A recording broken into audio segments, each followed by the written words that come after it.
So let's learn and enjoy mathematics.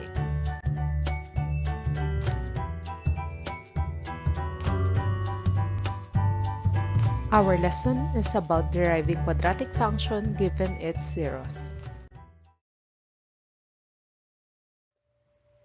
How to derive a quadratic function given its zeros? If the zeros are given, then the equation of the quadratic function can be determined.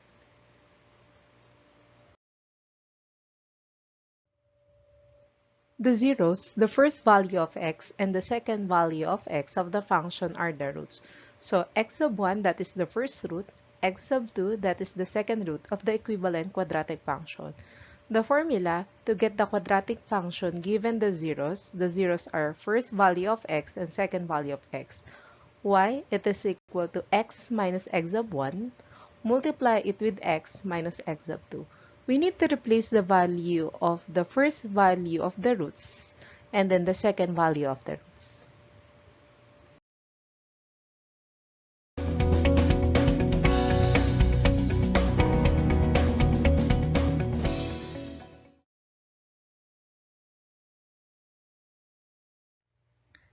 Let us determine the quadratic function given the zeros -1 and -4.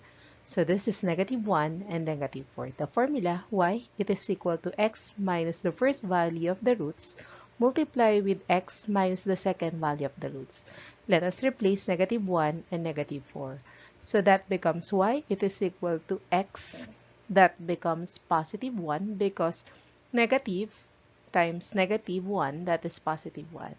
And then x negative times -4, that is +4. Afterwards, using the FOIL method, let us distribute. X times x, that is x squared. X times 4, that is 4x. 1 times x, that is 1x. Or x only. 1 times 4, that is +4. We need to combine 4x plus x. So bring down x squared, and then 4 plus 1, that is equal to +5x. And then bring down 4. So the final answer, that is y, it is equal to x squared plus 5x plus 4.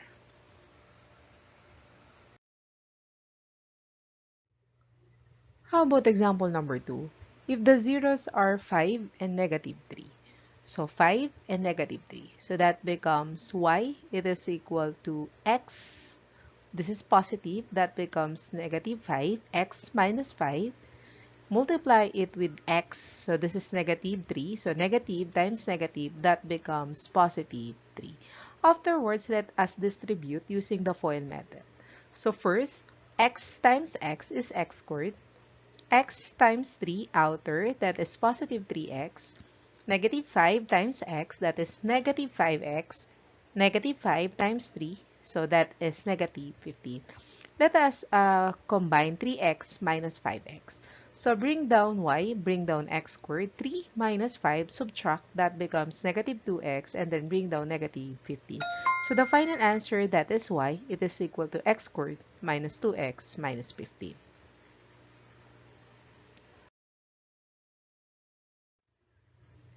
How about number 3? The zeros are 4 and 2 over 3. So this is the formula. Let us replace. So this is +4. That becomes x minus 4. And this is +2/3. That is x minus 2/3. And then, para mas madali nating masolve, gawin natin tong whole number. So this one, copy x minus 4. So if this one, x minus 2/3 is also equal to 3x minus 2. So ang galing yung 3 dito sa denominator ng 2. So that becomes +3x minus 2. Afterwards, let us distribute using the FOIL method. X times 3x, that is 3x squared. X times -2 is -2x. -4 times 3x, that is -12x. -4 times -2, that is +8. So let us combine -2x and -12x. So bring down y, bring down 3x squared, -2 minus 12, that is -14x plus 8. So the final answer, that is y, it is equal to 3x squared minus 14x plus 8.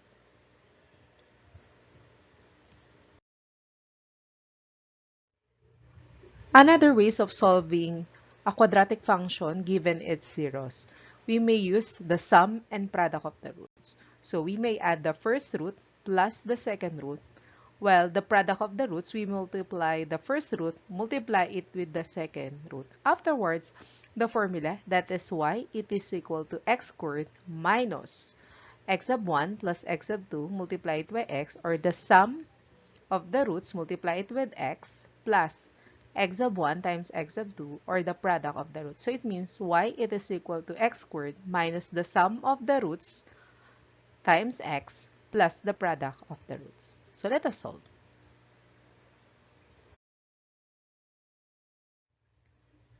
In example number 1, the zeros are positive square root of 3 and negative square root of 3. So this positive negative square root of 3, that is positive square root of 3 and negative square root of 3. So let us get the sum of the roots. So sum of the roots, positive square root of 3 plus negative square root of 3.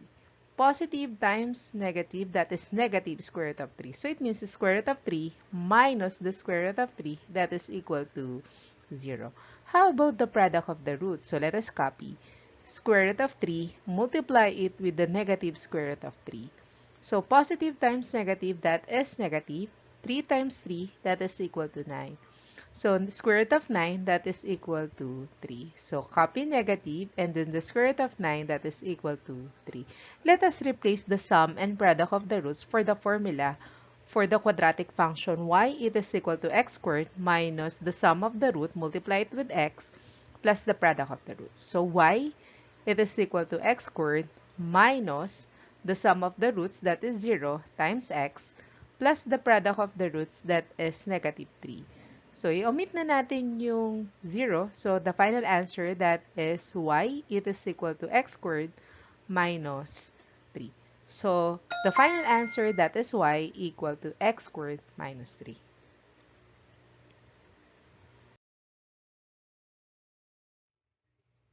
How about number 5?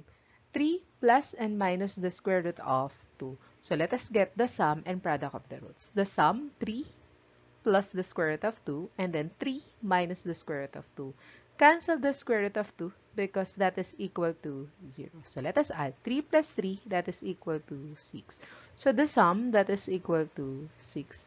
How about the product of the roots? The product of the roots, let us copy 3 plus the square root of 2, and then 3 minus the square root of 2.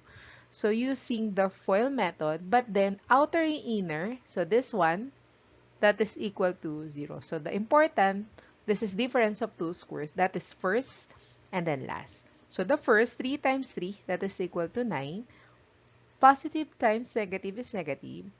2 times 2, that is equal to square root of 4. So 9 minus the square root of 4, that is equal to 2. So the product of the roots, that is equal to 7. Let us replace the sum and product of the roots for the equation, that is y, it is equal to x squared minus the sum of the roots times x plus the product of the roots. So y, it is equal to x squared, positive 6, positive times negative, that is negative 6x, and then the product of the roots, that is plus 7. So the final answer, that is y, it is equal to x squared minus 6x plus 7.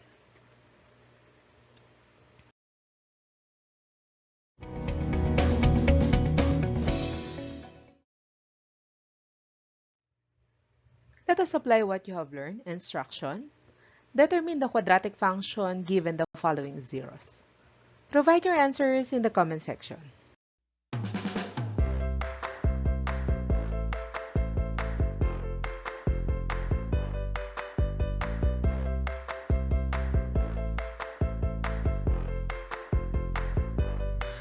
Enjoy learning mathematics. I'm Teresa Tubal. Thank you so much.